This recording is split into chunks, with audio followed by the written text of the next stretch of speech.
Mesdames et messieurs, bonsoir. Bienvenue au Palais Mchouar, la Dar Mahkama, ce lieu chargé d'histoire, qui est aujourd'hui un lieu qui accueille pas mal de manifestations culturelles. Donc on est très heureux de vous accueillir. Avant de démarrer, je vous prie d'applaudir notre luthiste, Si Mohamed Charoq, qui va nous accompagner pendant cette soirée. Il reviendra tout à l'heure avec notre chanteuse Fatima Zahra Ashingui pour une prestation d'animation musicale par la suite. Aujourd'hui, on est très heureux de lancer cette troisième édition de Ramadaniyat Book Club le matin. Et pour démarrer cette troisième édition, on vous invite à un voyage à travers l'œuvre artistique d'un grand peintre, un maître de la peinture, l'un des maîtres de la peinture au Maroc, c'est Abdelkbir Rabia, que je vous prie d'applaudir aussi. Et puisqu'on est au Book Club le matin, les rencontres se passent autour de livres. Et le livre que nous présentons aujourd'hui, c'est un livre exceptionnel, c'est un livre collectif qui s'appelle Les Grands Fusains de Boulmen. Je ne vais pas en parler plus, je laisserai tout à l'heure le plaisir à notre modérateur, c'est Youssef Baboun, qui va modérer cette rencontre, ainsi que c'est Mohamed Rachidi, qui est le directeur de publication, pour nous en parler plus. On aura aussi avec nous Michel Guérin, qui va se connecter depuis Paris, je suppose, Marseille, pour nous en parler aussi de ce livre. Avant de démarrer cette rencontre, j'aimerais donner la parole à notre président directeur général, c'est Mohamed Haythami, président directeur général du groupe Le Matin. Salam alaikum, Ramadan Mubarak. Cette présence m'honore et me donne la conviction que la culture est peut-être sauvée. Votre présence, en dépit de vos engagements familiaux ici, au Mchouar. J'en profite pour remercier M. le Wali et M. le Président de la région qui nous ont gracieusement offert cette salle. Je pense qu'on devrait faire, on va faire une autre manifestation dans 2 semaines, je crois. Le Book Club est un concept que nous avons créé il y a 3 ans.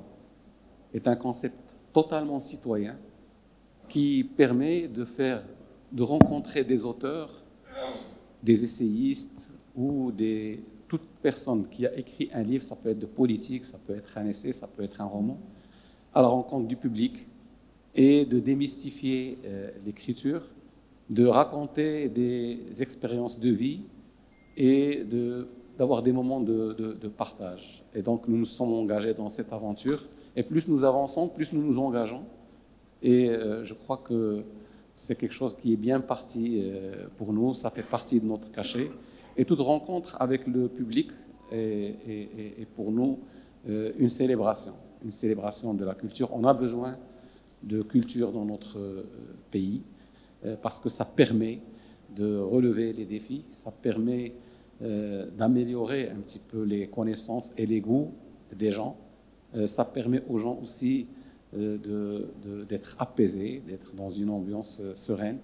Je ne vais pas en dire plus. Je vous remercie d'être là et je suis très honoré, très content qu'on ait eu autant de personnes, tout ce public.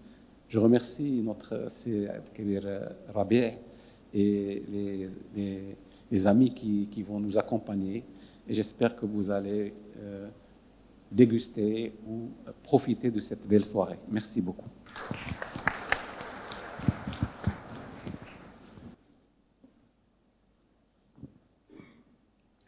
Bonsoir.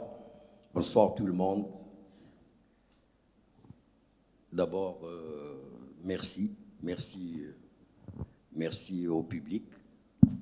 Je vois que vous êtes nombreux. Ça fait plaisir de voir le Book Club rassembler autant de monde. Je voudrais d'abord féliciter la galerie Khalid Fine Arts de cette publication, la publication qui nous donne l'occasion de nous rencontrer aujourd'hui. J'aimerais féliciter Abdelkbir Rabia de cette double consécration. Je vous n'ignorez certainement pas qu'il y a une deuxième monographie qui vient d'être publiée sur Abdelkbir Rabia en France, à Paris, aux éditions Skira. Et les 2 livres sortent en même temps, presque la même semaine, le même mois en tout cas. Donc une double consécration, et je reviendrai sur ça, Serabé. Je voudrais bien sûr vivement remercier le directeur de cette publication, à savoir l'artiste plasticien et commissaire d'exposition et chercheur et médiateur culturel, c'est Mohamed Rachdi.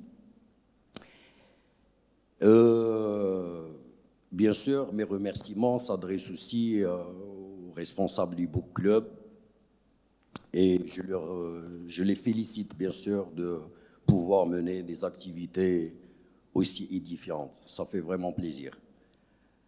Je voudrais, bon, Seb El-Kbir, comment ne pas commencer par Seb El-Kbir d'abord, mais Seb El-Kbir n'est plus à présenter.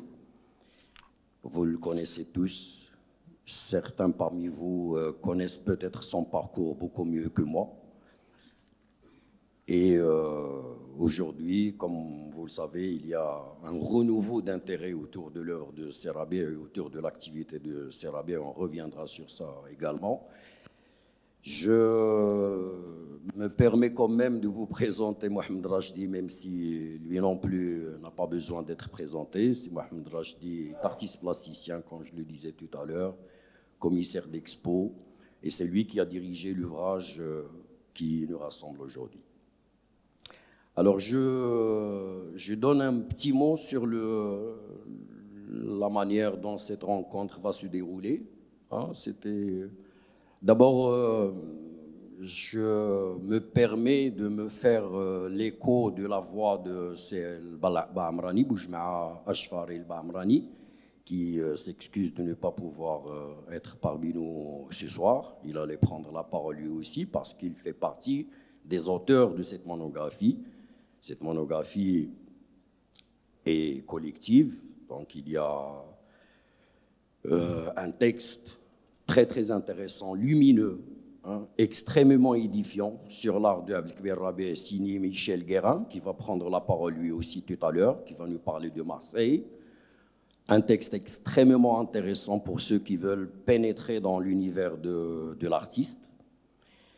Un texte, bien entendu, de Mohamed Rachdi, hein, sur le rapport de ces fusains de Boulmen, les travaux récents de Seb El-Kbir Rabé, leur rapport avec la mémoire, hein, une approche justement du paysage comme étant une mnémotechnique du beau, comme disait Baudelaire. Hein. D'ailleurs, il y a même Michel Guérin qui cite Baudelaire en parlant de l'art comme étant le génie retrouvé à volonté.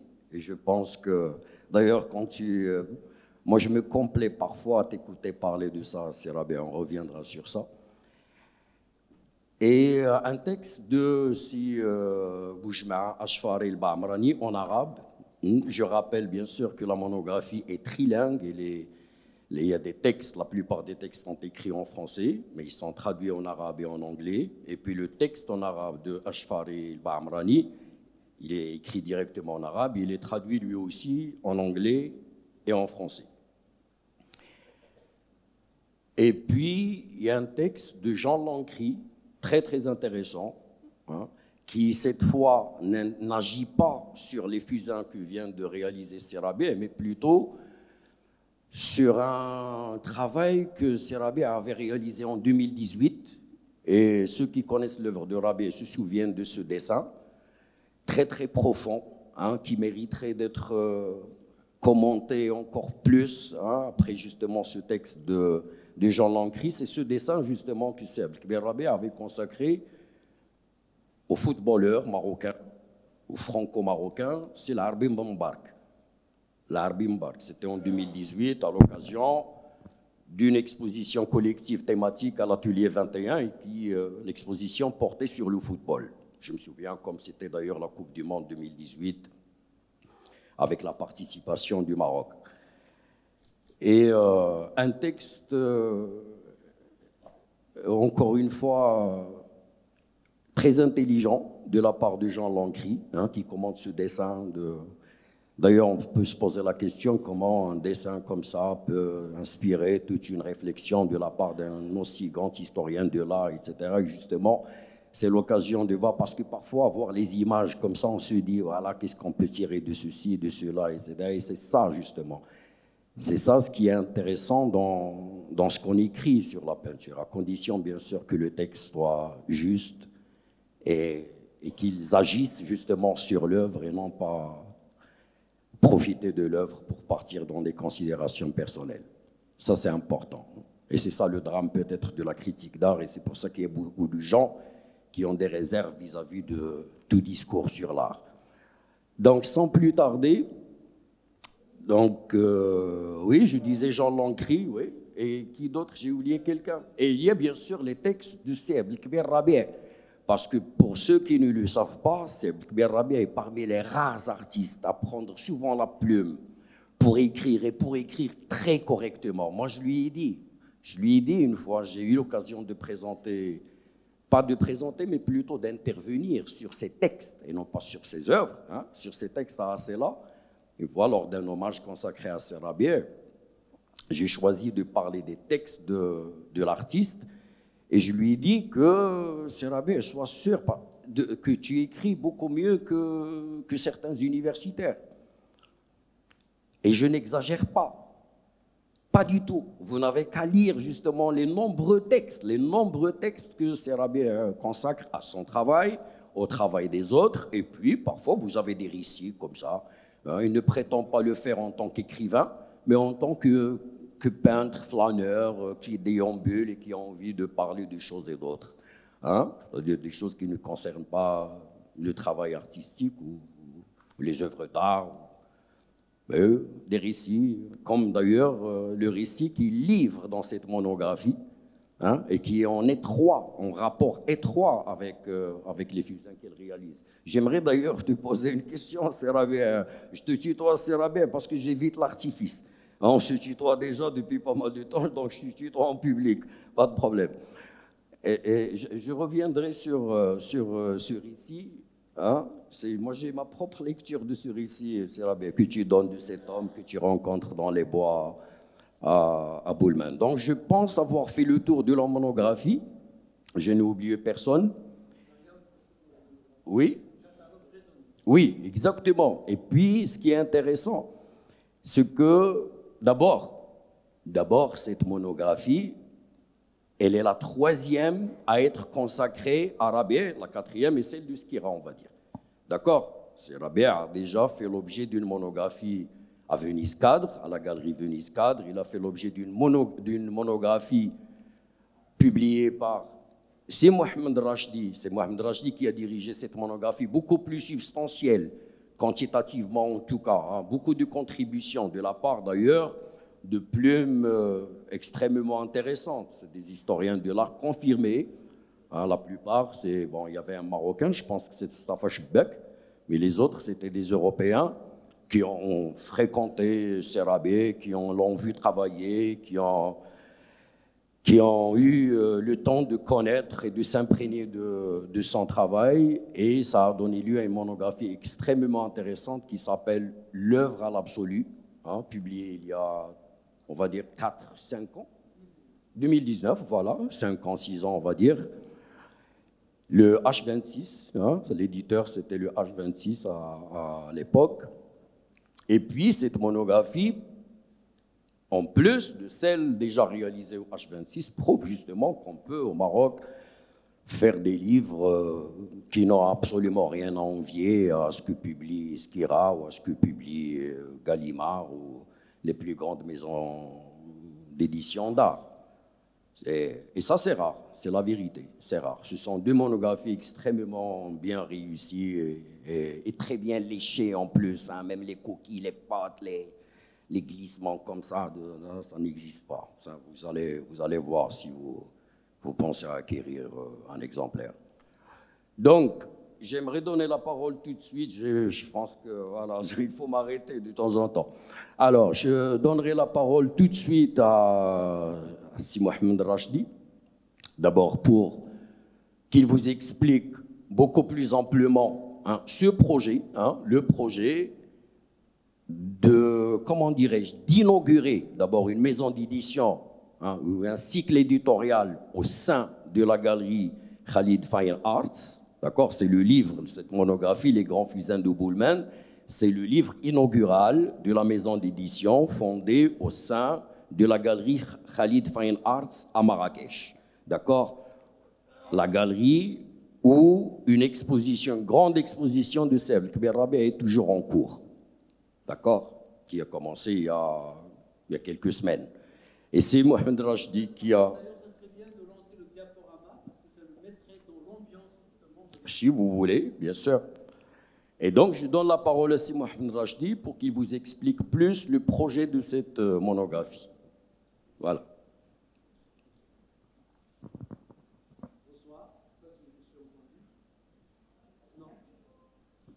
Là, c'est bon? Ouais, c'est parfait. Donc, bonsoir à tout le monde. Et je ne vais pas réitérer les remerciements. Donc, merci à tout le monde. Merci à vous toutes et tous d'être là. Merci à Book Club et au matin d'avoir permis cette soirée. À Bouchra, qui a fait le lien. Et puis, merci Youssef d'avoir accepté cette modération.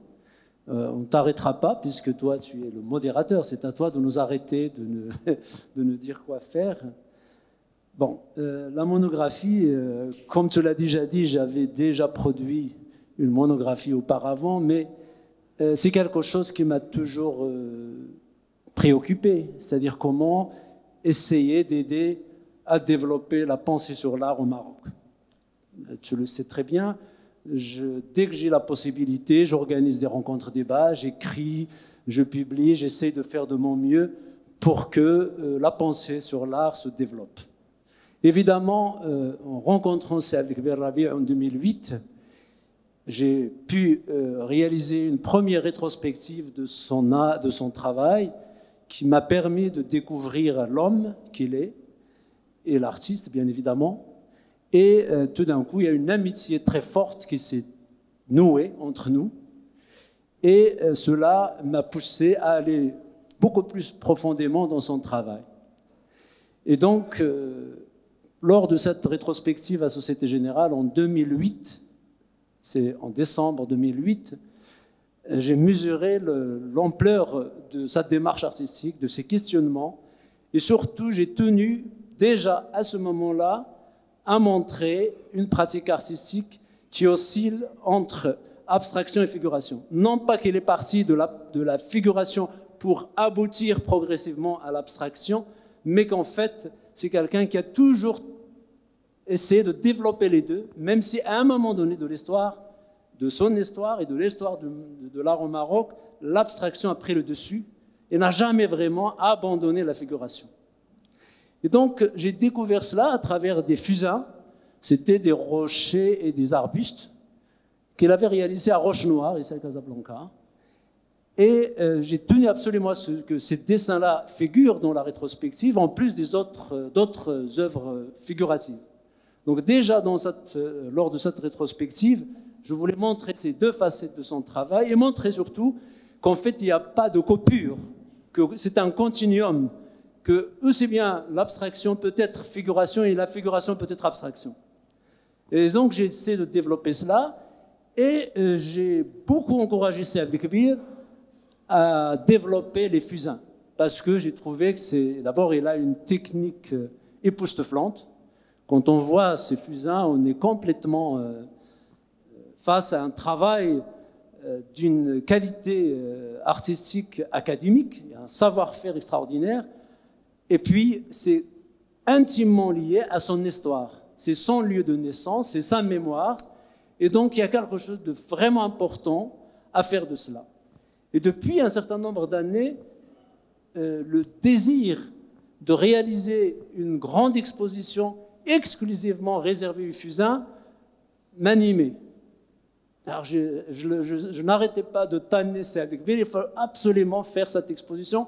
On laisse de côté pendant un certain temps les œuvres abstraites pour faire des fusains et une exposition sur les fusains parce qu'il y a une matière intéressante là-dedans à développer. C'est ce qui aboutit à cela.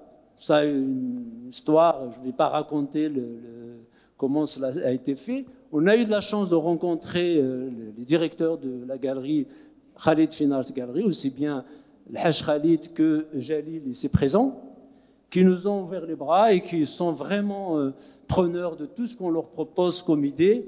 Et on a réussi effectivement à réaliser un projet d'une exposition sur 2 lieux, sur la galerie et sur le Hammam le Bacha. Puis cette monographie qui justement revient sur cette œuvre, se focalise sur les grands fusains de Boulmen.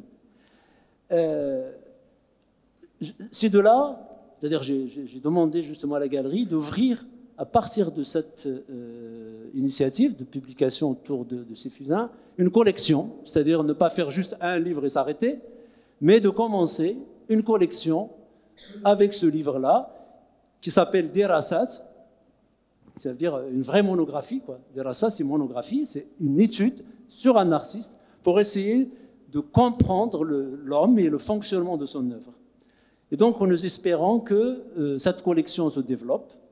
Et cette collection, personnellement, je la voulais avec un croisement de regards. C'est-à-dire pas seulement un texte que j'aurais écrit individuellement ou qu'une autre personne aurait écrit. Je voulais qu'il y ait toujours une pluralité de regards de manière à ce qu'il y ait un croisement qui donne une lecture un peu plus diversifiée sur l'œuvre. Voilà, donc il y a un premier exemplaire. À vous de le juger, de le saisir et de le lire et de dire ce que vous en pensez. Nous, on a fait notre travail, à vous de faire le vôtre. Voilà, tu auras certainement d'autres questions à poser.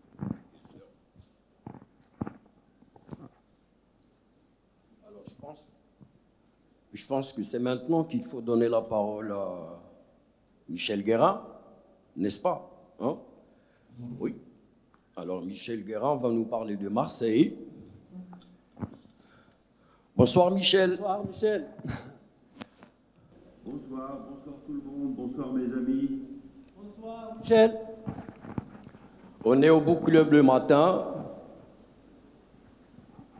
On est au Book Club le matin, oui, pour présenter la monographie sur Seb Kber-Rabih. Et je voulais juste te dire que j'ai eu l'occasion de lire le texte très lumineux que tu lui as consacré. Ce texte où tu développes ce rapport à la fois conflictuel et amical entre le noir et le blanc et entre la lumière et l'ombre dans l'œuvre de Seb Kber-Rabih. Alors si je te demande de résumer un peu, pas de résumer, mais plutôt de livrer le sucre de la pensée que tu as développée autour du travail de Seb Rabih, comme ça le public peut t'écouter. D'accord. Eh bien, écoutez, je vais commencer peut-être par rappeler que j'ai pris connaissance du travail de l'œuvre d'Abdelkébir Haber il y a quelques années déjà, et j'ai rencontré cette œuvre par le biais des œuvres abstraites. Mais tout en regardant ces œuvres et en les admirant, je me souviens que dans son atelier, Abdelkébir m'avait montré quelques fusains qui, évidemment, m'avaient paru à la fois très différents des œuvres abstraites, mais en même temps, je n'étais pas franchement étonné parce que je me disais qu'il y avait quand même une affinité entre les deux.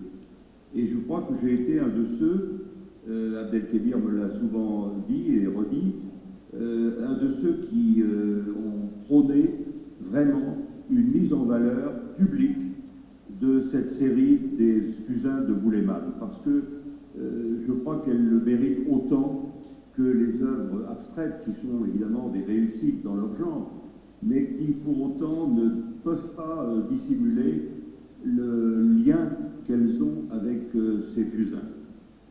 Alors, ce qui est un des traits, je crois, de l'œuvre d'Abdelkébir Haber, c'est le fait justement qu'il se moque totalement, et il a bien raison, de ce stéréotype qui veut qu'il y ait une sorte de mur qui s'élève entre l'abstraction et la figuration. Je crois que si on entend ces deux termes comme il faut, la frontière disparaît, et on peut trouver qu'il y a également au fond deux modalités d'une même quête, parce que ce qui caractérise l'œuvre d'Abdelkébir Haber, c'est que c'est une recherche. C'est pas de tous les artistes qu'on peut dire que c'est une recherche. c'est un parcours, c'est une expérience. Ce ne sont pas des produits qui ont été faits comme ça au petit bonheur la chance, c'est tout un parcours, c'est tout un itinéraire. Et après tout, qui dit itinéraire spirituel. Il n'y a de véritable itinéraire que spirituel. Toute route est d'une certaine façon une méthodos, comme disaient les Grecs, c'est-à-dire un droit chemin qui mène vers une sorte, je vais employer un mot qui est un peu fort, que je dois, Rimbaud bien sûr, mais je n'hésite pas avec Rabert à l'employer, le terme d'illumination. Et je crois qu'il faut l'entendre, puisque c'est la question que vous posiez, il faut l'entendre à la lettre. Il s'agit en effet de la lumière, mais pas la lumière uniquement phosphorescente, pas la lumière empirique, pas la lumière physique. Il s'agit d'une quête qui recherche une lumière qui est d'une certaine façon, qui passe par l'apparence, bien entendu, mais qui est au-delà de l'apparence. Et je ne suis pas étonné que les fusains de Bouleman aient été justement une partie, sans doute, de ce chemin vers cette lumière spirituelle, cette lumière de quête et de recherche qui est celle de la vie. Pourquoi?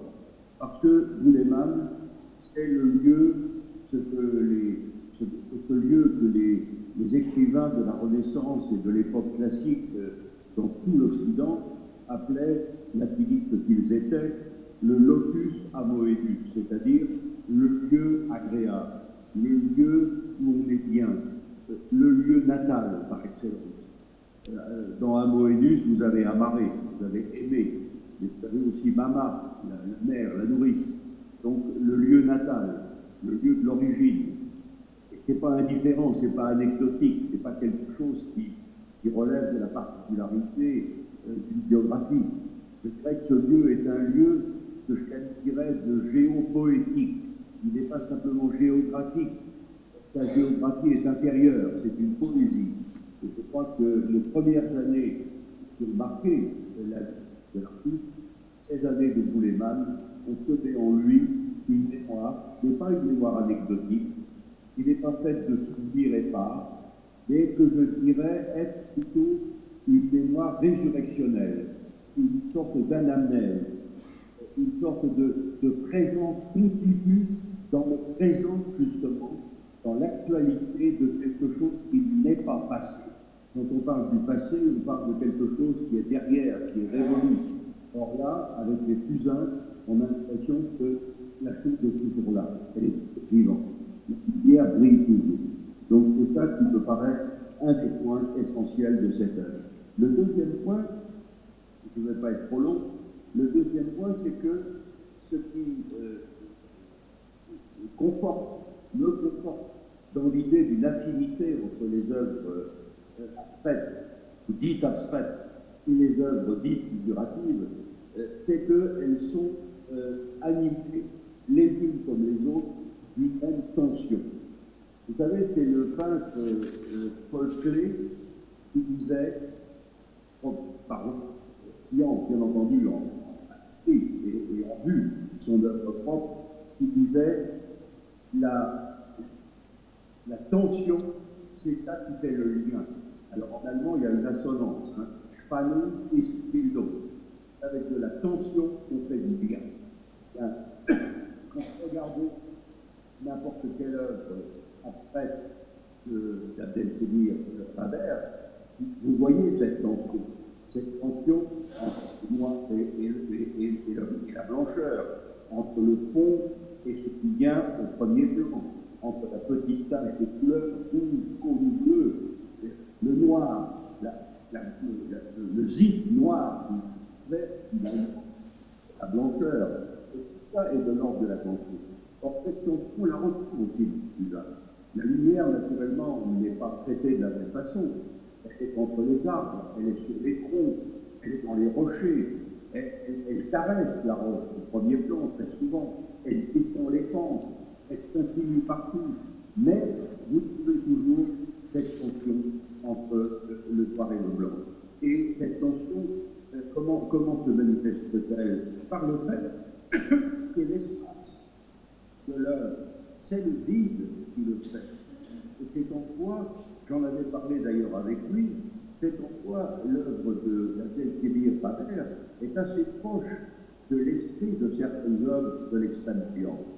Parce que, bon, d'abord, ce n'est pas exactement l'eau de la lumière, c'est plutôt montagne et eau. D'ailleurs, le mot chinois qui veut dire tableau, qui est pour nous l'équivalent du tableau, ça se dit justement montagne et eau. Donc c'est la tension entre la montagne et l'eau qui sont à la fois séparées et liées par le vide, c'est-à-dire par le souffle, parce que ce qu'on appelle le ki. C'est cette tension qui fait justement la valeur dramatique de l'œuvre. Eh bien, on trouve aussi dans les travaux graphiques abstraits d'Abdelkébir Pader. Alors, en toute chose, évidemment, aussi le regardeur dans quelques-uns, outre leur format, c'est inhabituel tout de même. Ce qui frappe, c'est qu'il y a comment dirais-je, une fidélité apparente aux stèles, aux arbres, aux rochers, aux paysages, qui pourrait faire penser, au premier abord, à la photographie. C'est tellement juste, c'est tellement fidèle, c'est tellement exact, qu'on se dit, mais c'est pas possible, c'est une photographie. Et on va regarder plus près. Et on évite d'être trompé parce que, justement, c'est tout paradoxe. On n'est pas du tout ni dans l'illusionnisme, dans un rendu pictural ou graphique qui serait tellement minutieux qu'il serait lors de l'illusion, qu'il ferait illusion. On n'est pas non plus dans la restitution exacte de la photographie. On est beaucoup plus, et ça je le dis, je l'écris plutôt dans le texte que j'ai parlé de cette œuvre, on est beaucoup plus dans l'ordre de la gravure. Pourquoi? Parce qu'on est quelque chose de net, de dans le trait. Pour parler de la lumière, je vais être maintenant plus précis, je dirais que l'œuvre est faite de traits de lumière. Elle exclut tout flou, elle exclut toute vapeur douteuse. C'est pour ça qu'on n'est pas dans l'illusionnisme. On est dans une exactitude, sans doute, dans une rectitude qui est celle du stylet et de la gravure, qui est celle de Pader ou de Rembrandt, et qui n'est pas du tout celle du film. Donc, je rapprocherai la série des écrivains, non pas de quelque imitation paradoxale de la photographie, mais bien plutôt une sorte de parenté lointaine, mais tout de même pour nous évident. Tout est net. Tous les traits de lumière sont pesés au trait touché. Toutes les gammes de gris sont présentes et en même temps, elles contribuent un petit peu comme dans les dessins de Seurat, elles contribuent à sculpter, à graver, faire apparaître, à faire surgir le paysage de. Je termine par un dernier fait, les résume tous. Je reprends la première idée par laquelle j'ai commencé, c'est-à-dire cette idée de la lumière. J'ai parlé de poésie, j'ai parlé de géopoétique. Il y a une extraordinaire poésie des images. Cette poésie, elle viendrait apparemment d'une sorte de nostalgie justement de ce locus amoenus, de ce lieu, de ce lieu natal, de ce lieu au fond, cette nostalgie est une sorte de marche d'or de la vie, qui est celle de l'enfance. Il y a cela sans doute.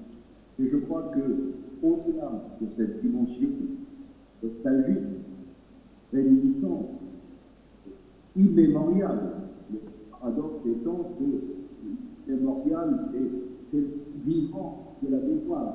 C'est une mémoire qui est même capable de s'oublier elle-même, tellement elle est présente. C'est ça le paradoxe. Eh bien, je crois que le climat chez nous, comme disent les Allemands, cette série des usages tous les mal, c'est précisément l'immémorial. Nous avons effectivement, nous sommes dans un art utopique, dans quelque chose qui est d'une beauté divine, c'est un petit peu la beauté des dieux. Quand je vois les rochers qui sont comme des princes dans ce pays. En particulier, il y a une des œuvres, je ne pourrais pas évidemment retrouver la référence, mais je crois qu'elle est facile à retrouver. Il y a une des œuvres dans laquelle, justement, le rocher, une parallélépipède un peu en forme de trapèze, forme le centre de l'œuvre. Et on voit la lumière jouer avec ce rocher. Et ce rocher m'apparaît presque comme un personnage mythologique. Eh bien, c'est ça qui me donne le sentiment qu'on est là, une figuration qui n'a rien d'anecdotique, mais qui relève effectivement d'une poésie, et même d'une certaine façon, une poésie épique. Il y a à la fois de l'intime, puisqu'il y a la mémoire aujourd'hui personnelle, et de l'éthique dans l'œuvre d'Abdelkébir Rabé. C'est pourquoi j'aimerais terminer ces remarques. Merci Michel. Merci beaucoup Michel. Et encore une fois, toutes mes félicitations pour ce texte très très intéressant sur la démarche et l'œuvre de Seydi Abdelkébir Rabé. Et à une prochaine rencontre, j'espère. Vivement la prochaine. Merci beaucoup. Merci. Merci. Merci. Très bonne soirée. Alors, c'est très intéressant tout ça. Je vous invite à lire cette réflexion consacrée par Michel Guérin au dernier fusain de Abdelkébir Rabé. Moi qui croyais connaître le travail de Seydi Abdelkébir Rabé, j'ai beaucoup appris en lisant ce texte. D'ailleurs, le titre de l'exposition qui a encore lieu dans la galerie Khalid Fine Art Gallery et le Hammam Bacha, elle est empruntée au texte de Michel Guérin. C'est le titre de sa contribution, Fusain de lumière. Fusain de lumière, exactement. Alors, c'est maintenant que j'ai l'occasion de poser une question à Seydi Abdelkébir Rabé. Et j'aimerais d'abord, avant de te donner la parole, je sais que tu aimerais parler justement de cette région qui a inspiré ces œuvres récentes et qui t'est très très chère, n'est-ce pas? Je voudrais d'abord te poser une question sur le rapport de l'artiste que tu es avec ce qu'on écrit sur ton travail. Alors, comme tu le sais, il y a des artistes que tu connais certainement mieux que moi. Je pense par exemple à Magritte, je pense à Jean Hélion, des artistes qui étaient dans une hostilité totale vis-à-vis de ce qui s'écrit sur leur travail. Alors, René Magritte, par exemple, considérait la critique d'art comme une futilité indécente. Je le cite, futilité indécente, ça ne sert à rien. C'est peut-être la psychanalyse qui nous aiderait à comprendre tes tableaux, cher René Magritte. Non, la psychanalyse est incapable d'expliquer mes travaux. Aucun discours n'est capable d'expliquer mes travaux. Mes travaux ne sont pas faits pour être expliqués, pour être commentés, etc. Hein? Jean Hélion parlait même des âneries de la critique. Jean Hélion, grand peintre du XXe siècle, parlait des âneries de la critique. C'est du n'importe quoi ce qu'écrivent les... Bien sûr, sans rappeler certains, je pense à Jean Rouault par exemple, qui déconseillait aux artistes une fréquentation de la gente littéraire et des critiques, etc., parce que ça ne sert à rien. Matisse qui demandait aux artistes de se couper la langue. Bon, la liste est longue. Alors, au Maroc aussi, c'est un débat très intéressant. Je suis très curieux de savoir à chaque fois quel rapport les artistes entretiennent avec le discours qu'on émet sur leur travail. Et j'ai maintenant l'occasion de te poser cette question. Il y a un renouveau d'intérêt, un regain d'intérêt énorme pour ton travail ici à Abdelkébir Rabé,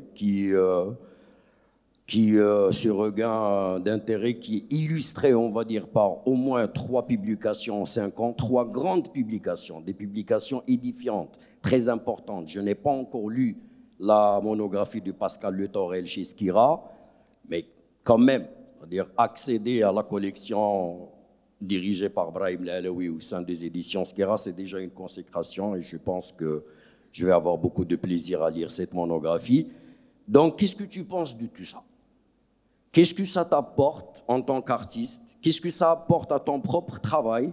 Est-ce que ça éclaire tes propres démarches, les perspectives qui s'ouvrent dans ton travail? Est-ce qu'elles s'éclairent par les idées et les pensées qu'on émet sur ta démarche et sur ton œuvre? Et puis, qu'est-ce que tu penses du contenu de ce texte? Est-ce que c'est juste ce qu'on dit sur ton travail? Est-ce que ça te surprend désagréablement? Est-ce que c'est au contraire, c'est quelque chose qui te stimule et qui te pousse vers l'avant? Voilà, merci. Bonsoir tout le monde. Bonsoir tout le monde.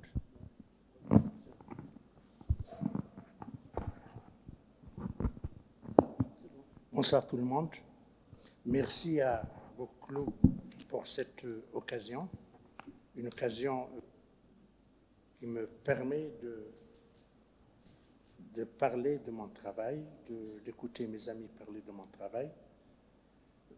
Merci à vous tous et à vous toutes d'être ici ce soir. Vous savez, il est très difficile à un artiste de parler de son travail. Peut-être il y a d'autres artistes qui ont cette capacité de commenter ce qu'ils font, de rentrer dans la logique du discours. Ce n'est pas mon cas. Pour répondre à ta question, je fais une différence entre deux choses. Le travail qui se réalise dans l'atelier, dans l'intimité de l'atelier. Ce travail-là, ce n'est pas une œuvre. Le travail ne devient œuvre qu'une fois à l'extérieur de l'atelier, quand il sort de l'atelier. Le rapport de l'artiste à son œuvre est un rapport d'expérimentation, de recherche, de remise en question, de recueillement, de méditation. Il en dispose entièrement, il peut le détruire, il peut le retoucher, il peut en faire ce qu'il veut. Mais quand il sort de l'atelier, quand il appartient aux autres, c'est une autre affaire. Et c'est à ce moment-là qu'il devient objet de discours. L'acte artistique, je le dis souvent, je le répète à chaque fois que l'occasion m'est offerte, l'acte artistique, pour un artiste, c'est une affaire personnelle. C'est son histoire, c'est son problème. Maintenant, quand les autres trouvent que l'œuvre d'un artiste mérite d'être commentée, mérite d'être analysée, personnellement, ça ne me pose aucun problème. Ce qui est important pour moi, c'est de réaliser un travail qui répond à une nécessité profonde. Que les autres l'appellent œuvre abstraite, œuvre figurative, ou ceci, ou cela, le discours a sa logique. Les écrivains, les critiques d'art, tous ceux qui maîtrisent le discours sur l'art, ont leur propre raison. Chacun se sert de l'œuvre pour développer un discours qui obéit à autre chose. Et cette autre chose, en réalité, ne concerne pas l'artiste. L'œuvre artistique se réalise dans la solitude. Un artiste, quand il travaille, en tout cas un artiste authentique, quand il travaille, il ne travaille pas pour les autres. Parce que son travail, ce n'est pas de réaliser une œuvre d'art, comme je viens de dire. Une œuvre d'art, c'est les autres qui la définissent.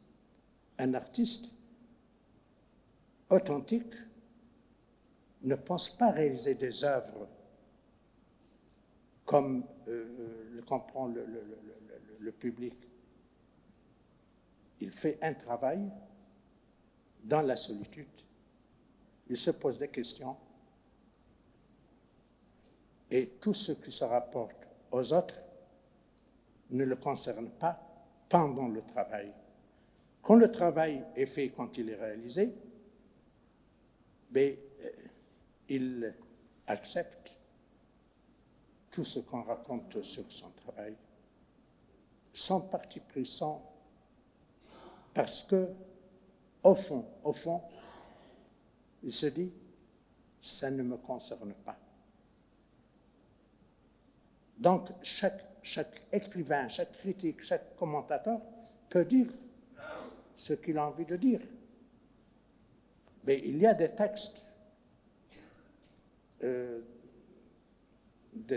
qui ont beaucoup de profondeur, mais ce n'est pas parce qu'ils s'assimilent à mon travail, c'est parce qu'ils ont une dimension poétique, ou philosophique, ou spirituelle. Ils valent ce qu'ils valent, mais ça ne me concerne pas directement. Parce que, pour un artiste, une œuvre, ce que les autres appellent une œuvre, c'est la trace d'un moment. C'est la trace d'un vécu. C'est la trace de quelque chose que l'artiste a besoin d'exprimer, a besoin de partager. Pour revenir à mon travail dont il est question aujourd'hui, Les Fusains, moi je suis connu par être un peintre abstrait. Les Fusains, c'est de la figuration. Mais personnellement, je n'ai jamais fait de différence entre abstraction ou figuration. D'ailleurs, ces termes, ce n'est pas les artistes qui les ont inventés, c'est les autres. Pour un artiste, il n'y a aucune différence entre une expression figurative et une expression abstraite. Ces grands fusains, ce sont des paysages, tout simplement. Et dans le domaine de l'art, le sujet le plus simple, le plus accessible, c'est le paysage. Parce qu'il est là. Tout simplement. Un ciel, une montagne, un arbre, il est là. Il suffit de regarder. C'est pas un sujet. Une nature morte demande un effort. Une scène, personnage, et tout demande un effort. Mais un paysage, vous sortez dans la nature, vous avez devant vous un paysage. Donc, le sujet est ce qu'il y a de plus simple. La technique, c'est tout simplement le fusain. Ce n'est pas de l'acrylique, ce n'est pas de la peinture à l'huile, ce n'est pas de l'aquarelle, c'est du fusain. Le fusain, c'est quoi? Tout simplement un bout de charbon. L'homme l'a utilisé depuis le début. Le fusain, c'est un bout de charbon, pas plus ni moins. Sur un support très ordinaire, le papier. Le fusain sur un support en papier. Ici au Maroc, on a tendance un petit peu à dénigrer d'abord le dessin d'une manière générale, et le fusain et le papier d'une manière particulière. Le fusain et le papier, c'est réservé aux étudiants, aux débutants, mais rarement on considère le fusain comme quelque chose d'important. Moi, j'ai voulu me servir d'un sujet très simple, le paysage, d'une technique très simple, une technique pauvre. Le fusain, c'est une technique très fragile. Pour ceux qui ont pratiqué le fusain savent de quoi je parle. C'est une technique très, très fragile. Et le papier, c'est le support le plus ordinaire. Sauf que, dans mon cas, j'ai tenu à ce que ce soit un travail monumental. C'est 2 mètres, entre 2 mètres et 3 mètres. ce n'est pas un petit dessin qu'on peut réaliser sur une table. C'est un travail qui demande une échelle, qui demande un échafaudage. Pourquoi ce grand format? Tout simplement parce que quand je réalise ce travail, je me sens à l'intérieur. Dessiner un paysage aussi grand, mais on est à l'intérieur du paysage. On se promène, on monte, on descend, on va de droite, on va de gauche. Et ça donne une sensation extraordinaire. Ce n'est pas uniquement les doigts et la main qui dessinent, c'est tout le corps. On est totalement engagé dans le travail, on est essoufflé, monter et descendre pour voir. Physiquement, c'est très dur. Mais on a l'impression de vivre pleinement le moment. J'ai parlé des paysages, du paysage. De quel paysage s'agit-il? C'est le paysage d'un endroit perdu, enclavé, que vous n'avez... Rares sont les personnes ici présentes qui savent de quoi je parle. Boulman, c'est un centre administratif au fin fond du Moyen Atlas, à une centaine de kilomètres de Fès. Vous connaissez Ifrane, vous connaissez Imouzer, vous connaissez Azrou, mais Boulman, ça ne dit pas grand-chose. Je suis né à cet endroit. J'ai passé toute mon enfance et une grande partie de mon adolescence.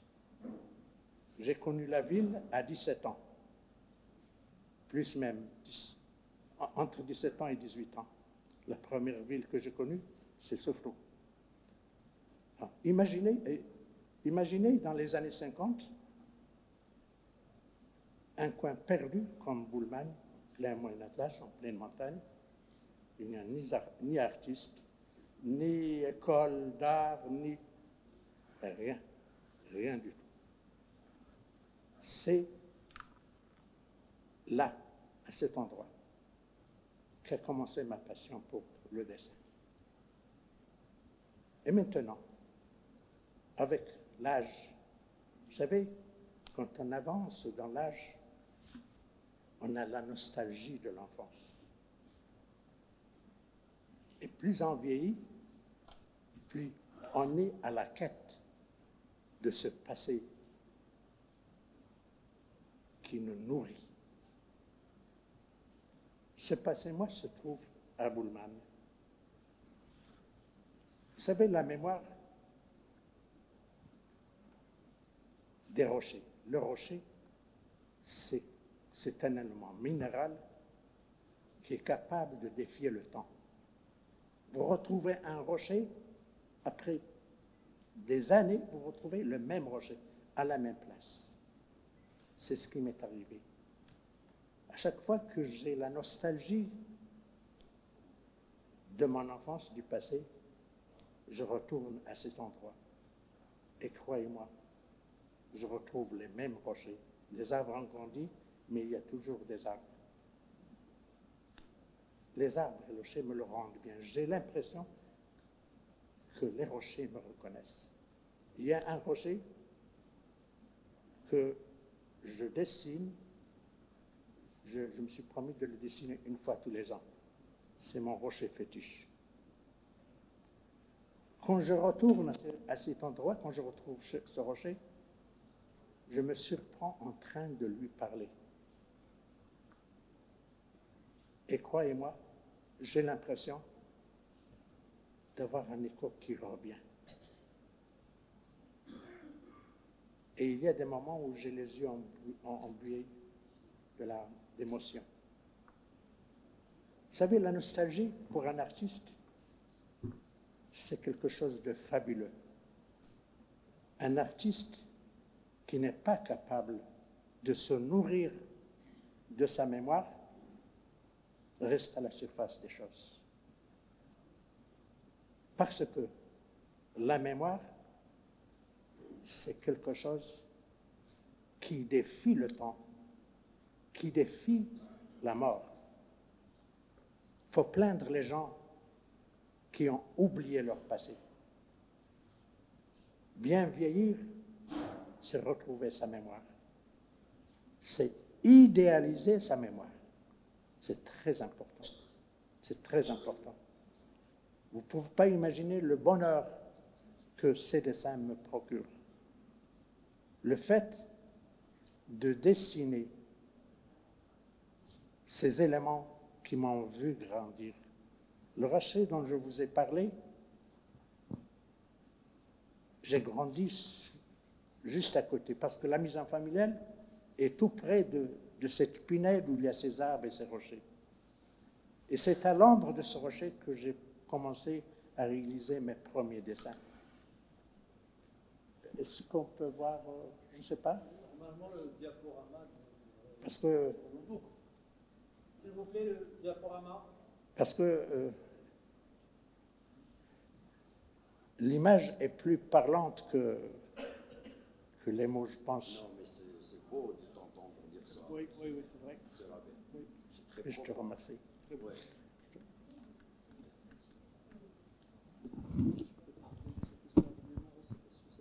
Oui, bien sûr. Oui, si. Oui, mais mais tu peux poser une question dans le même sens pour que je puisse... Bien sûr. Cette question justement de la mémoire, ou du rapport de ces paysages avec l'enfant qui était l'artiste un jour, est très bien développée dans le texte consacré par Mohamed Rachdi au Grand Fusain de Boulmen. Est-ce que tu peux développer un peu plus, Mohamed, cette démarche que tu appelles mnésique, hein, n'est-ce pas? Le paysage mnésique, tu parles d'un paysage mnésique. Hein. J'ai parlé tout à l'heure d'une mnémotechnie du beau, hein, en citant Baudelaire. Et après, je redonnerai la parole à Sérabé pour qu'il puisse parler justement de cette question de la mémoire aussi. Merci. C'est là aussi l'une des choses importantes qui m'ont vraiment intéressé dans le travail de Saad. C'est cette importance de la mémoire dans son œuvre. Parce que moi-même, je suis travaillé par la chose. Il faut savoir qu'avant de rencontrer Saad Kbir, j'ai fait un travail sur la mémoire. J'ai publié un livre qui s'appelle Art et mémoire, avec un sous-titre L'invention de l'oasis natale. Donc on revient à peu près aux mêmes choses, puisque lui, c'est la pinède de Boulmen, c'est son paysage natal, c'est là où il a grandi. Et moi, c'est l'oasis du sud du Maroc, du sud-est du Maroc. Et sans qu'on se connaisse, évidemment, cette histoire de la mémoire liée à un lieu de naissance et d'enfance nous travaille. Donc ça fait écho en moi, et c'est pour ça, entre autres, que son œuvre me préoccupe à ce point-là. Et dans ce livre Art et mémoire, j'ai mis une phrase en exergue au tout début du livre de Daniel Seboni qui dit « L'origine est quelque chose qui vous relance tout en vous demandant d'y revenir. L'origine est expulsion et attrait, mais l'origine est une pulsion. Une pulsion, c'est ce à quoi on ne peut donner une satisfaction définitive. Autrement dit, il y a quelque chose de l'ordre du forda freudien dans le rapport à son lieu de naissance, à son lieu, au lieu où sa mémoire, où sa petite histoire a commencé. C'est comme cette bobine que tu relances et que tu tires, que l'enfant, le petit-fils de Freud utilise. D'ailleurs, qui parle de, je ne sais pas si vous connaissez certainement l'histoire du forda de Freud. C'est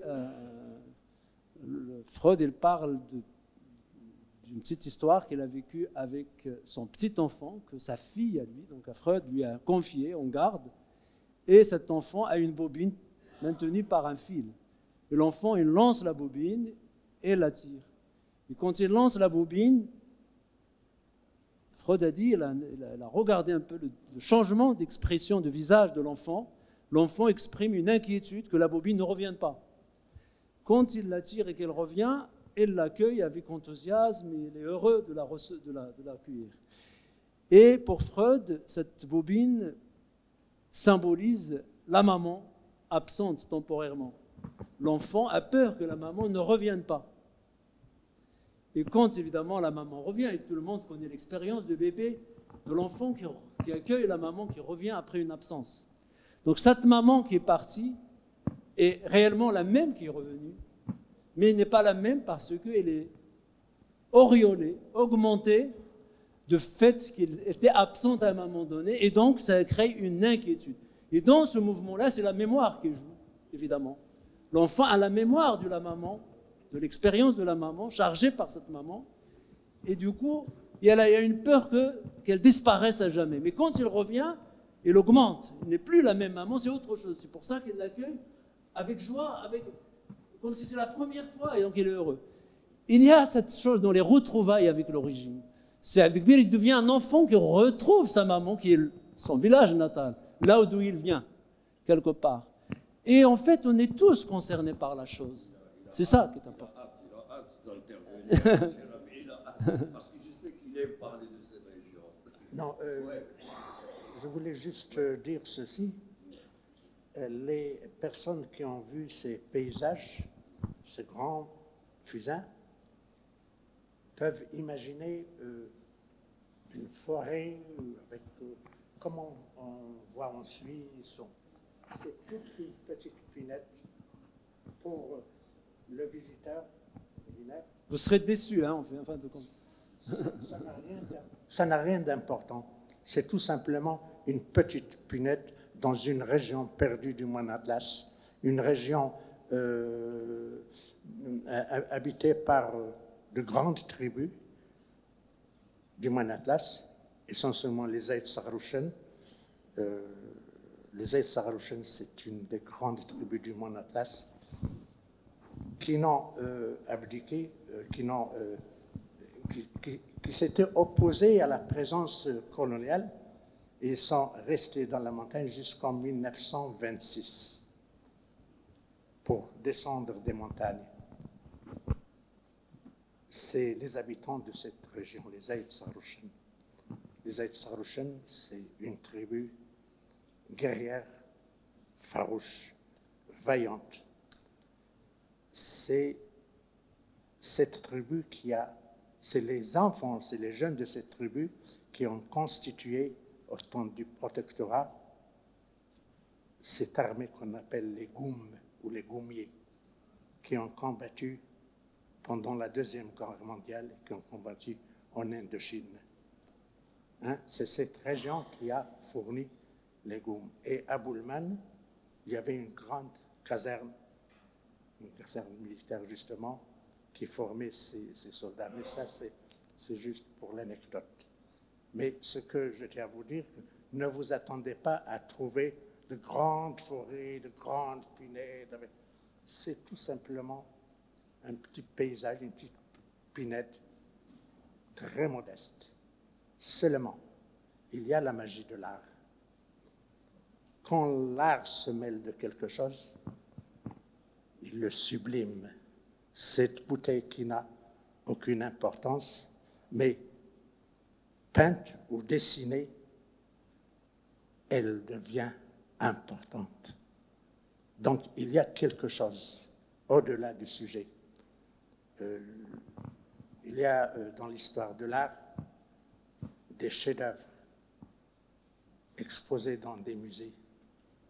Et quand on voit les sujets, le sujet n'a aucune valeur. Je pense à des chefs-d'œuvre de Van Gogh que vous connaissez tous. Van Gogh était malade dans sa chambre et il voulait peindre, poussé par cette nécessité profonde de s'exprimer. Et qu'est-ce qu'il avait devant lui? Il avait sa chaise. Il a fait un chef-d'œuvre avec sa chaise. Il a fait un chef-d'œuvre avec ses godasses. Et ces godasses, c'est dans un musée. Donc ce n'est plus des godasses, c'est une œuvre d'art. Mes paysages, c'est ces paysages de Boulman, mais sublimés. C'est les paysages enfouis dans ma mémoire. Ils ne peuvent être que beaux. C'est pour cela que j'ai tenu à les dessiner en grand, les montrer au public et rendre hommage à cet endroit, à cette terre où je suis né, où j'ai grandi, dans l'honneur et dans l'indignité. C'est pour faire parler de Bullman. Et si vous avez l'occasion d'aller du côté de Fès, faites un petit saut de ce côté-là. C'est très, très intéressant. C'est un paysage vierge. C'est un paysage, c'est une région mal connue, oubliée, désenclavée. C'est une région, malheureusement, où il n'y a pas beaucoup de ressources. Il n'y a pas de grande culture. C'est la montagne. Il y a des petits élevages, mais les gens sont pauvres, tout simplement. Voilà. Alors, on a organisé depuis... Merci. C'est le rocher dont je vous ai parlé. Il est toujours là. Il n'a pas changé. Il est à une centaine de mètres de la maison familiale. Est-ce qu'on peut montrer d'autres paysages? C'est Rabé, j'ai une dernière question avant de donner la parole au public. C'est que il semble que tu as une approche, on dirait, sans rentrer dans le jargon de la philosophie, une approche panthéiste de ce paysage. C'est-à-dire que les rochers te parlent, ils ont une âme, ils ont un esprit, et tu communiques avec eux, les arbres, c'est les plantes, etc.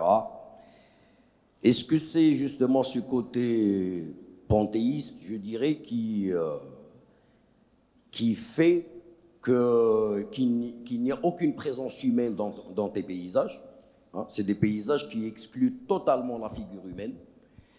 Mais il y a un personnage qui a réussi à s'introduire dans tes paysages, c'est cet homme des bois dont tu parles dans ce texte.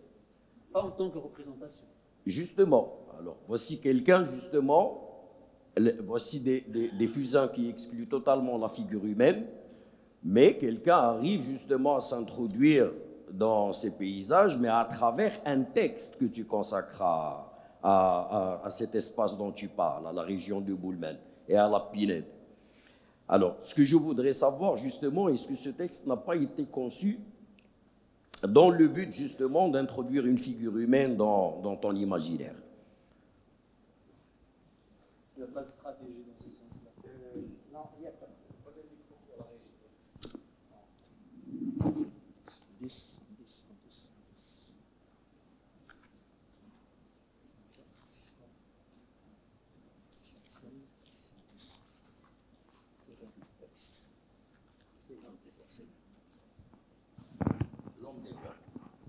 Oui, tu veux parler du texte, enfin, tu peux parler de L'Homme des Bois. L'Homme des Bois, c'est le titre d'un texte que j'ai écrit. Ça marche? Oui.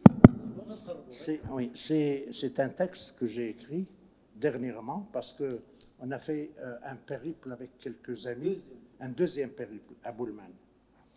Et il y avait avec nous 2 Français qui réalisaient une œuvre... 3 Français, oui.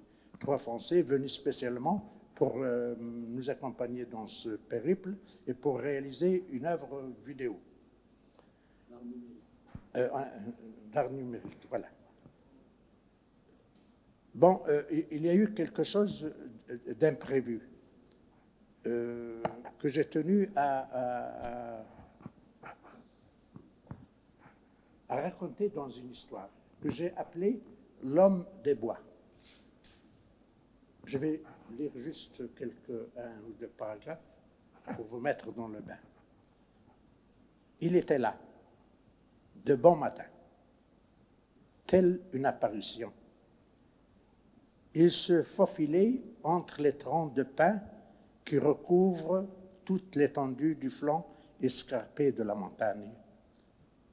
Il me donna l'impression d'appartenir à notre monde. Grand de taille, élancé, la peau foncée et les traits assez fins. Il pouvait aisément se faire passer pour un Indo-Somalien. Il portait un gilet jaune, un pantalon sombre et une casquette bariolée. Sa tenue lui donnait l'allure d'un ouvrier de bâtiment en tenue de travail ou bien d'un gardien de voiture. Sauf qu'en ce lieu, il n'y avait ni chantier, ni parc de stationnement, juste un foisonnement d'arbres ponctué çà et là de blocs de rochers éparpillés au gré des pentes et des monticules. C'est ce que j'ai vu de bon matin dans la forêt. Il faisait encore Al-Fajr, très tôt. J'aperçus dans la forêt une silhouette se faufiler entre les troncs des arbres. C'est ça mon histoire. Bon, elle continue. Après, Faut acheter le livre. on a discuté, on a échangé. Et donc, il y a eu ce personnage. Mais ce personnage, c'est une rencontre fortuite. C'est pas dans le travail. Dans mon travail, je procède de la manière suivante. Je réalise beaucoup de croquis sur place. Beaucoup de croquis à la plume. C'est des dessins à la plume.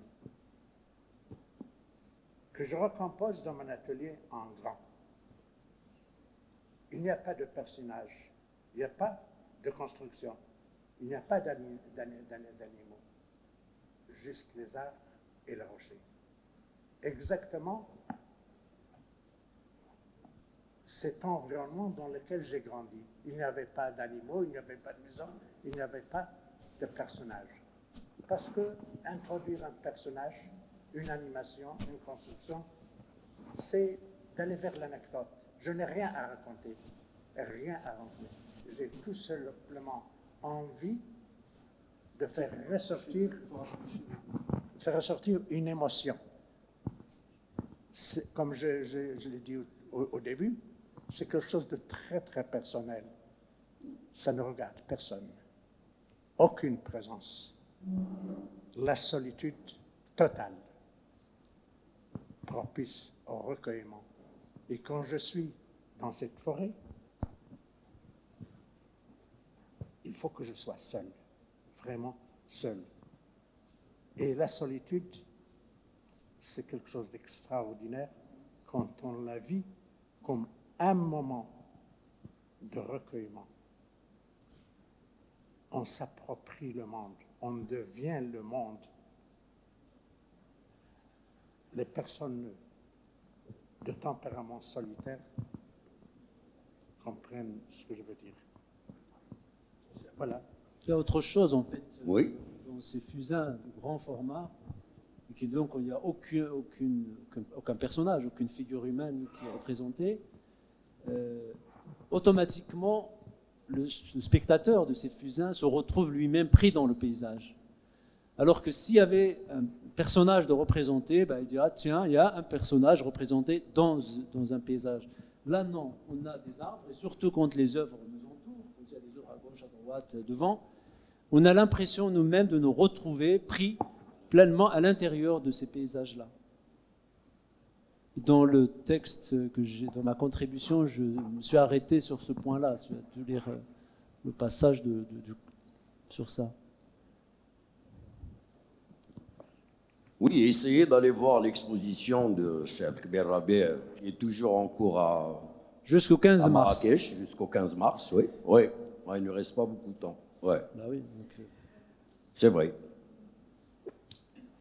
Un dernier mot, Mohamed, avant de collecter quelques questions. Oui, j'aimerais revenir sur ce qu'a dit Saad Kbir concernant, c'est un paysage finalement sans importance, c'est une petite pinette qui fait même pas à peine peut-être 1,5 hectare, 2 hectares, quoi. C'est pas plus que ça.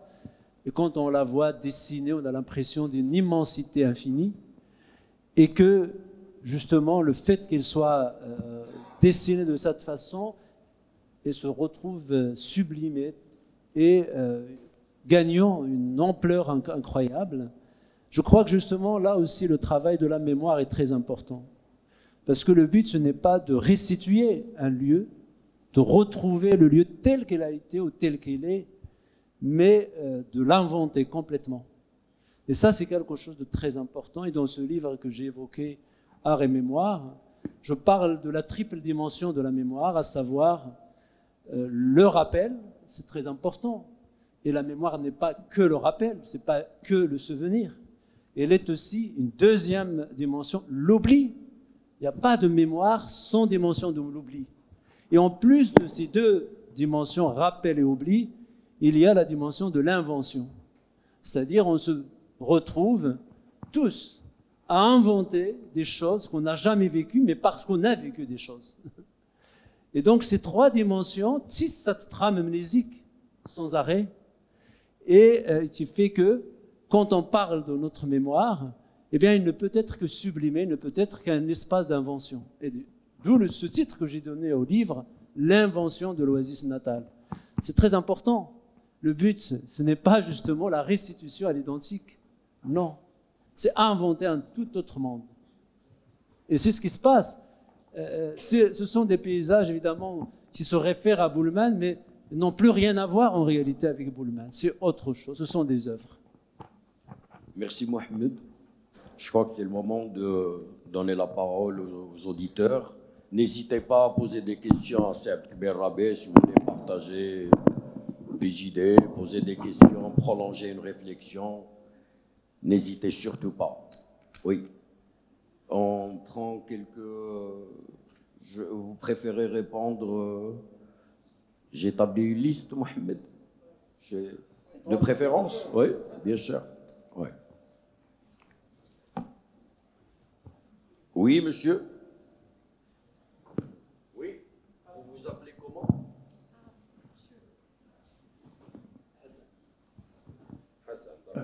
Bonsoir. Oui, c'est Hassan. Alors, merci beaucoup pour ce beau voyage dans le monde de Rabih. Merci aux organisateurs d'avoir permis ce moment de grand art dans ce beau lieu. Alors, ma question, elle va bien sûr directement à Sir Rabih, mais M. Wahboun et Sir Rachdi sont aussi concernés. Alors, vous avez parlé de deux monographies. Une monographie, en fait, faite au Maroc et une monographie faite en France. Et alors, lors d'une dernière rencontre à Marrakech, vous, M. Wahboun, vous avez posé une question à M. Brahim Alaoui, qui a supervisé l'ouvrage, une monographie faite en Europe. Alors la question était justement ce regard, pourquoi ce regard à partir de l'Europe sur un travail qui a été fait au Maroc. Et ensuite, il y a eu un débat entre M. Rachdi et M. Brahim Alaoui. M. Brahim Alaoui disant que c'est un regard international, c'est une vue internationale, donc voilà, qu'il défendait. Et M. Rachdi défendait plutôt un regard local et proche de Rabih. Alors, moi, ma question, entre ce débat, ma question va à Sir Rabih. Parce que lui, finalement, c'est lui qui est au centre du débat et concerné. Que pense-t-il de la chose? Que pense-t-il, lui, qui a effectivement s'est prêté à une monographie Europe? Donc, on va penser à beaucoup de choses, cet regard occidental sur l'Orient, même si on n'est pas l'Orient, et un regard local marocain. Voilà. Que pense Rabih sur la question et qu'est-ce qu'il a ressenti entre les deux visions? Et merci. Excellent. Excellent. Oui, bien sûr. Donc, tu répondras tout à l'heure, c'est Kbir. Oui, tu répondras tout à l'heure. On prend les autres questions. Oui, Messid. Bonsoir, oui. Messieurs. Ouais. Ce n'est pas vraiment une question, mais c'est juste un avis qui un petit peu va confirmer ce que vous avez dit, vous deux, tout à l'heure. Alors, nous avons eu le plaisir de visiter l'exposition à Marrakech. Et effectivement, les paysages sont tellement beaux, sont tellement vrais qu'on se sent happé et attiré, et en plus on est ébahi par ces volumes, ces hauteurs et ce dénouement, parce que en fait c'est totalement nu. Il y a des arbres, mais bon, c'est une pinède. Et vous aviez dit tout à l'heure que c'était une petite pinède, Mais quand on voit les tableaux, on a l'impression qu'elle est immense, à l'image de votre cœur. Et autre chose, le deuxième point, c'est des souvenirs d'enfants. C'est votre mémoire. C'est là où vous avez grandi, là où vous êtes imprégné de tellement de belles choses. Et nous savons tous que nous avons tous un besoin de revenir à notre Madeleine de Proust. Et je pense que c'est votre Madeleine. Voilà, on vous remercie aussi. D'autres questions? Est-ce qu'il y a? Oui. N'hésitez pas. Profitez de la présence de Cheikh Kbir Rabia. D'accord, très bien. Oui, madame n'a pas posé de question. Mais je vous remercie. Je vous remercie, c'est vrai ce que vous dites. Voilà. Ce que vous dites me touche beaucoup. C'est la nostalgie, rend les choses merveilleuses. Parce que notre rapport avec ce genre de choses qui appartient à la mémoire, notre rapport n'est pas direct, il est chargé de beaucoup d'autres choses.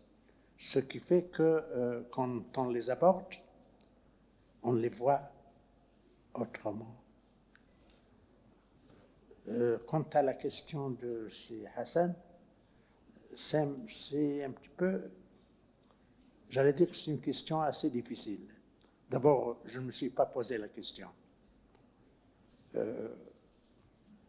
On l'a posée à Ibrahim Alaoui, ça concerne Sirajli, ça concerne Youssef, parce qu'eux, ils sont dans la logique de l'écriture aussi. Ce sont des écrivains.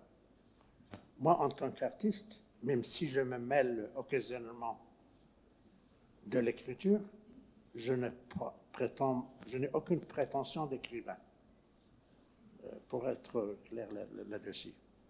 Maintenant, quand quelqu'un s'intéresse à mon travail et qu'il trouve que c'est intéressant d'écrire, de commenter, de donner un sens à ce que je fais, sincèrement, je ne me pose pas cette question. Est-ce qu'il est marocain? Est-ce qu'il n'est pas marocain? Moi, ce qui m'intéresse, c'est le rapport avec la personne, directement. Si la personne est attentive à ce que je fais, si elle me donne l'impression qu'elle a été touchée par certaines choses de mon travail, autrement dit, si je sens que j'ai partagé avec elle mon émotion, cette personne m'intéresse et ce qu'elle écrit m'intéresse. Ceci dit, je peux aussi me poser cette question. Est-ce que les Marocains ne sont pas, disons, mieux préparés pour parler de l'artiste de l'un de leurs compatriotes? Pour un étranger, il y a des choses qu'on doit expliquer, surtout quand il s'agit de culture, quand il s'agit de tradition. Mais quand un écrivain marocain parle d'un artiste marocain, il est concerné. Il parle en connaissance des choses. Comme on dit en arabe, « lahu haqqul yaqin ». ماشي عين اليقين أو علم اليقين له حق اليقين يعني il comprend parfaitement de quoi il s'agit. Donc, il évite les questions superficielles et il va au fond des choses parce qu'il est concerné. Et ces questions, évidemment, sont plus pertinentes que celles d'un étranger qui aborde les choses d'une manière ou d'une autre de l'extérieur. J'ai une préférence pour les textes écrits par des Marocains parce qu'ils m'évitent de rentrer dans des explications qui relèvent de l'évidence. Pour un étranger, il faut que je lui explique ce que c'est que le Maroc. Par exemple, parler à un Marocain de l'école coranique, le fiqh, jamais, le ha, ben c'est tout un exercice. La planche, laver la... Mais un Marocain, تقول اللوحة والفقه وهذا وصافي انتهى الأمر. فاهم؟ Des subtilités comme ça. Hein? Des subtilités, c'est pas quelque chose d'important, mais c'est des subtilités qui donnent un sens à la pensée. Hein? Moi, avec Pascal Le Tourel, j'ai passé des moments à expliquer l'évidence, ce qui est une évidence, à lui expliquer qu'est-ce que c'est qu'une école coranique, c'est quoi un fiqh, parce que je suis un fils de fiqh, lui expliquer ce que c'est qu'un fiqh. Un fiqh, c'est quoi? C'est très difficile à expliquer, c'est pas un curé, hein? C'est pas... il y a des choses qu'on ne peut pas expliquer. Il y a des choses qu'on ne peut pas traduire. On fait un effort pour traduire. Il y a des choses intraduisibles, c'est culturel. Donc, avec un Marocain, on communique mieux. On gagne du temps et on est dans la même logique de pensée. Avec un étranger, il faut traduire. Même l'émotion, il faut la traduire. On traduit. Alors qu'avec un Marocain, mais on exprime, déjà tout simplement, il y a une pensée qu'on veut transmettre, on n'arrive pas à trouver les mots, mais on les dit بالعربية بالدارجة كيف تلقائية وكان تفهموا. Avec un étranger, c'est difficile. Donc, travailler avec un étranger, c'est très difficile parce que il y a des choses qui résistent parce qu'on ne peut pas les expliquer. Oui. Autre chose, il y a des Marocains qui sont capables d'écrire et de produire des textes très très profonds. Je l'ai vécu à Si Mohamed Rachdi, je l'ai vécu avec d'autres, et dans nos discussions, dans nos échanges, je l'ai vécu avec Mustafa Chebak. Donc, mais je pense que les deux formules peuvent se compléter. Un regard de l'intérieur et un regard de l'extérieur. Ne pas dire non pour les étrangers. Non, on n'est pas dans cette logique. On est dans la logique de la pensée. En tout cas, l'artiste, il est toujours content que son œuvre suscite plusieurs lectures et des lectures très différentes les unes des autres. C'est très souhaitable. Mais moi, je voudrais juste rectifier un propos. Voilà, absolument, il faut rectifier. Je voudrais juste rectifier un propos avant de donner la parole à Mohamed.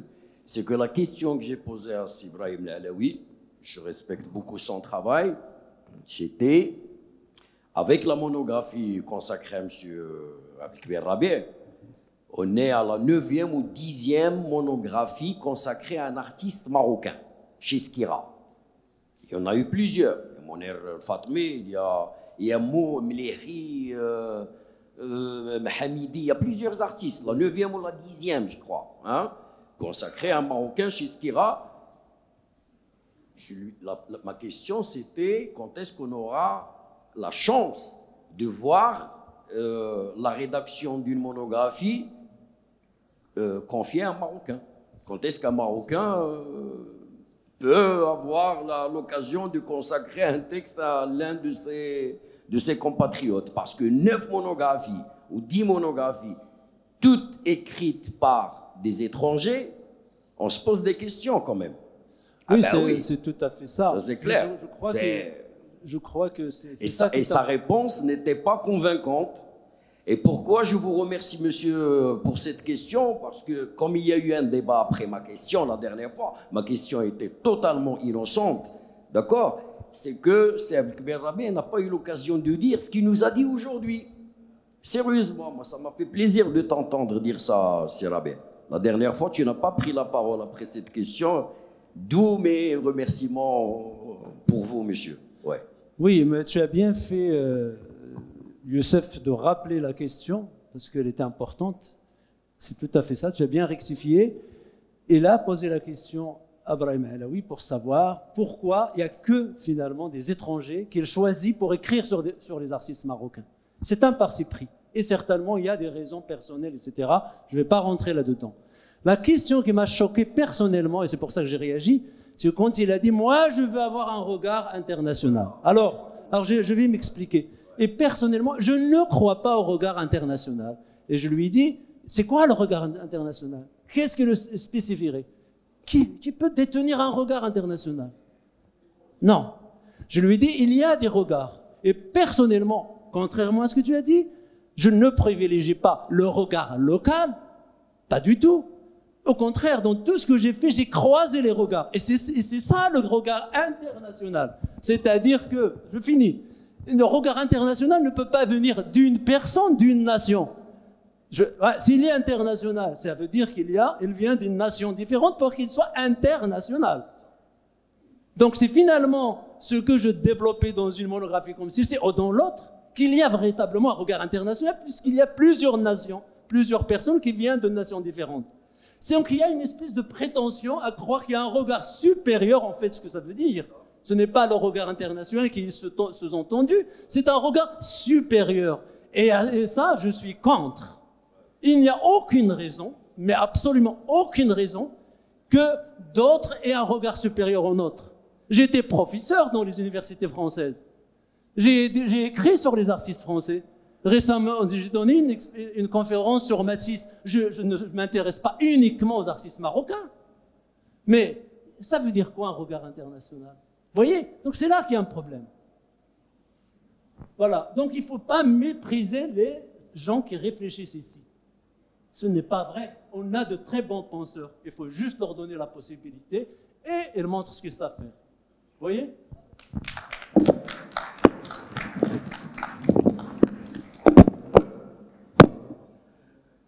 N'hésitez pas, hein. S'il y a encore une question, on la prend.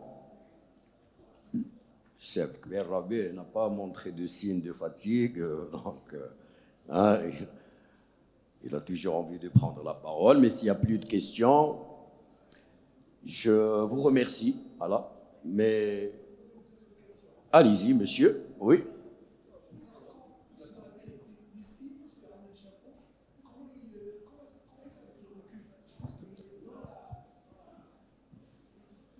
Il descend et il recule.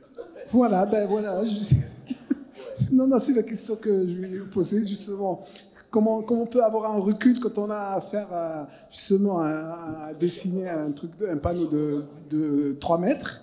Et vous dites, bien sûr, il y a l'effet du corps, mais quand même, à un moment donné, comment on peut avoir ce recul? Merci. Ben écoutez, je fournis le même effort que je fournis quand j'escalade une montagne. Escalader une montagne aussi, c'est pas facile. Ça me donne cette impression. Je suis essoufflé, je suis fatigué, mais je tiens le coup.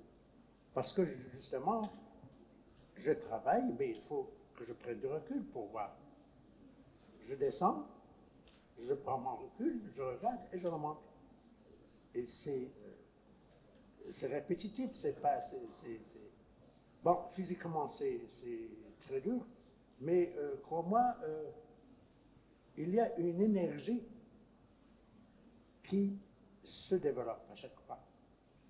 Parce que je suis pris dans un élan. Après, je suis fatigué, crevé. Mais au moment du travail, j'arrive à tenir le coup, d'autant plus que c'est un exercice. Un mariage, c'est quand même une performance. C'est certain. Parce que je suis plus jeune pour faire. Mais quand il s'agit du travail, croyez-moi, je deviens un adolescent. Je suis témoin de l'intensité et de l'énergie de Saad Kbir. Pour préparer cette exposition, c'était incroyable. Tout le temps qu'il passait à travailler. Et jusqu'à pratiquement le jour du vernissage. C'est-à-dire qu'il y a des œuvres qui ont été livrées le jour même. On a réservé des emplacements, vous connaissez le format. C'est un travail de longue haleine. C'est un travail où il faut beaucoup d'efforts physiques. Mais en réalité, quand je suis dans l'action, d'abord, je ne le ressens pas comme du travail. Je suis pris dans un élan. C'est une sorte d'état second. Je ne me rends compte de l'effort qu'après ma séance du travail. Mais pendant le travail, je suis dans un état second. Une transe. Je monte, je descends sans même réfléchir. Vous savez, il y a des moments, il y a des situations où la pensée est anesthésiée. On ne pense pas. Et quand je travaille, et je pense qu'il y a des artistes parmi nous qui peuvent en témoigner, il y a un moment particulier dans le travail où on ne réfléchit pas. Parce que réfléchir, c'est réfléchir à quelque chose. On est dans un état, on est conscient, mais on ne pense pas. Il n'y a pas d'idée. Et c'est la même chose pour la fatigue. Hein, on fournit un effort, on n'est pas fatigué. La fatigue, on la laisse après. Hein, après, je vais me reposer. Mais dans l'action, vous savez, c'est dans l'effort d'une lutte. Si on est dans une action, on est emporté dans l'élan d'une action, on double d'effort sans s'en rendre compte et on tourne le coup jusqu'au bout. Après, ça se relâche. Mais dans cet élan, on est surpris parce qu'on peut faire. On se dépasse. Mais en réalité, ce n'est pas que dans la création artistique que tu as cette énergie, puisque on a effectué deux périples dans justement la région de Boulmen. Et puis, j'ai vu l'œuvre. C'est un jeune homme qui monte et qui descend la montagne. Grand marcheur. Grand marcheur. Et on avait des jeunes, des beaucoup plus jeunes, qui avaient vraiment souffert pendant ces périples. Alors, il y a un livre qui est en train d'être finalisé. On avait fait une petite publication l'année dernière, mais on va faire un coffret avec 3 volumes, anglais, arabe, français. Et Sadibel, il raconte un peu ce périple. Et il y a notamment un épisode où on avait l'un des compagnons qui allait carrément mourir, tout simplement. Il avait tellement soif. Bon, c'est toute une histoire. Il a raconté, Aziz. Voilà. Aziz, Jaffer donc, Aziz. C'est vraiment beau quand on le voit aussi en montagne, pas seulement à l'œuvre, dans ces œuvres. Donc il n'y a pas que cette inspiration. Oui, ça va durer. Il n'y a pas que l'inspiration de la création. Ça va durer encore plus longtemps pour qu'il puisse créer encore et encore. Moi, je pense que. Ce qui m'amuse un petit peu, c'est que je m'adresse à des gens de la plaine. À des gens de la plaine. Il y a une grande différence entre vivre, être né, vivre et grandir dans une région ou une autre. La montagne, c'est quelque chose de très particulier. De très particulier. Parce que le mouvement est ascendant en monte, alors que la plaine, on avance. Et puis, il y a aussi autre chose de très important. Et si vous faites attention, vous le remarquerez dans mes travaux. Il n'y a pas d'horizon. C'est des paysages où il n'y a pas d'horizon. Parce que la région dont il est question, dans ce travail, c'est une région entourée de 4 hautes montagnes, où il n'y a pas d'horizon. L'horizon, c'est là-haut. C'est vers le haut. Et croyez-moi, ça marque un tempérament. Ça marque un tempérament. Le fait de ne pas voir le lointain, c'est quelque chose de déterminant. Parce que quand on a en face de soi l'horizon comme ça, on sait où on va. Ou du moins, on imagine, on voit le lointain. Mais quand on est dans une cuvette, on est bloqué des 4 côtés. La seule issue, c'est regardez vers le haut. Et le haut, c'est de l'inaccessible. On est face à l'inaccessible. Et pour s'en rapprocher, il faut grimper la montagne. Mais à un moment où on s'arrête et ça continue. Ça a déterminé ma manière de voir le monde. Ça a aussi déterminé ma démarche artistique, qu'elle soit abstraite ou qu'elle soit figurative. Parce que la dimension spirituelle est essentielle. Parce que dans mon travail, je tends à l'inaccessible. Je vous remercie. Merci, c'est Robert. Merci, chers auditeurs. Je redonne la parole à Sila Alaouis aussi. Merci beaucoup donc, à Serabi qui termine sur une touche de spiritualité en ce mois de Ramadan. Merci à Si Mohamed Rachdi, merci à Youssef Ouadboul, merci au public, merci aussi à Bouchra Zindine qui a été à l'origine de cette mise en relation. Donc, pour continuer ce voyage, je vous invite, donc il y a le livre ici que vous pouvez acheter, que vous pouvez aussi vous faire dédicacer, bien évidemment, avec la présence des écrivains ici. Et en parallèle, on vous invite à une petite animation musicale. Merci beaucoup.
مسكت صوتي ويدك صورت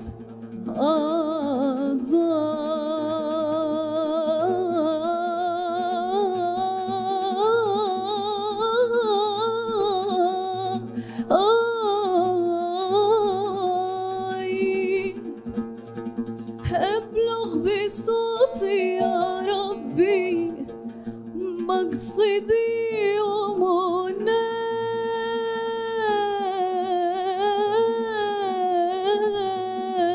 ومناي لما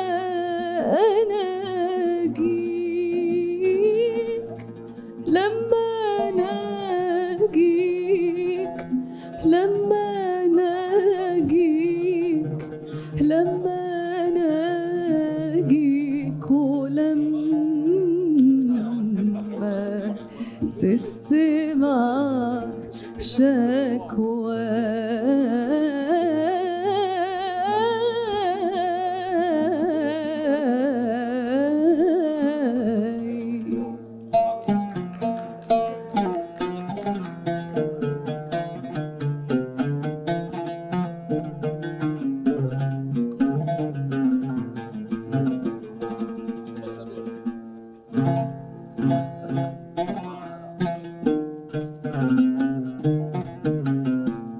عرفت الهوى مذ عرفت هواك عرفت الهوى مذ عرفت هواك وأغلقت قلبي على من عذاك وأغلقت قلبي على من عداك وقمت أناجيك يا من تراه وقمت أناجيك يا من تراه خفايا القلوب ولسنا نراك خفايا القلوب ولسنا نراك أحبك